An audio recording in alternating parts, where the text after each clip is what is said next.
Kakapasok lang po na balita, arestado ng mga tauhan ng PNP CIDG si Simeon Sander de la Cruz sa kasong estafa daan-daang milyong piso. Umano ang nakulimbat na pera nitong si de la Cruz mula sa mga katransaksyon nito gamit ang diumano'y koneksyon nito sa pamilya Marcos o sa First Lady at ayon sa PNP CIDG, ang modus daw nitong si de la Cruz ay magpanggap bilang Undersecretary Nina Pangulong Marcos Jr.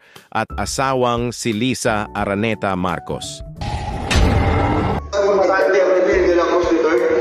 Ito ay nilabasan ng warrant ng branch 169 sa Pasig City na may kasong estafa. Ito ay na-arresto namin sa pamamagitan ng warrant. Ikaw ay may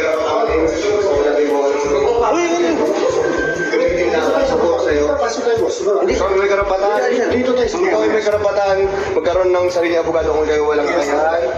Ibigkakalap sa'yo ng gobyerno, kayo may karapatang magpasuri sa iyong tipuang doktor kung kayo walang bibigyan ng gobyerno. Sa Indian na Diyos po ang inyong karapatan, sir.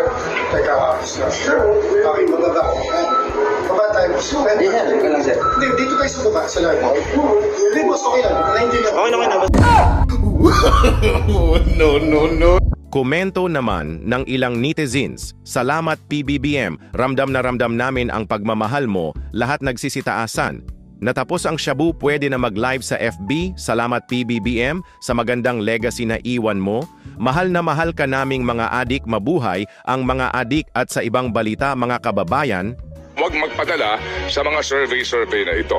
Alright? Ang totoong survey mga kapatid ay sa actual na araw po ng halalan. Mismo yun. Yung official na yun, di ba? Yun. Pero ikaw mismo, wala kang survey. Ikaw mismo dapat. Yung nga lang ang problema dyan, kung ikaw mismo ay bulag sa katotohanan.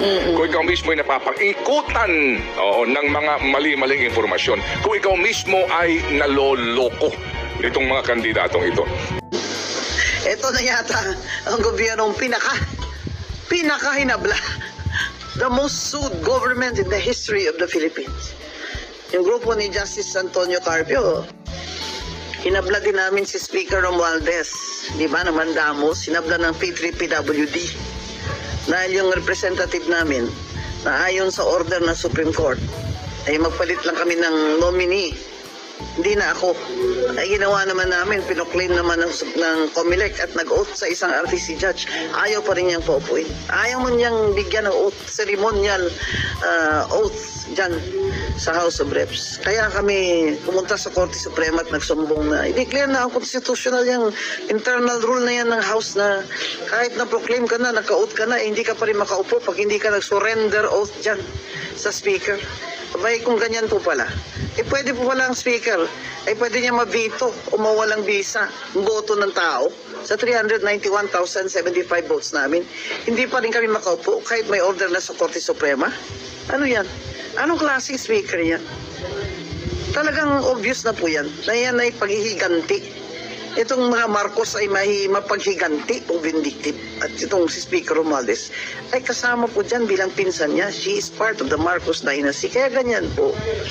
Sana naman ay dahil rule of law tayo, demokrasya tayo dapat, ay hindi sila ganyan.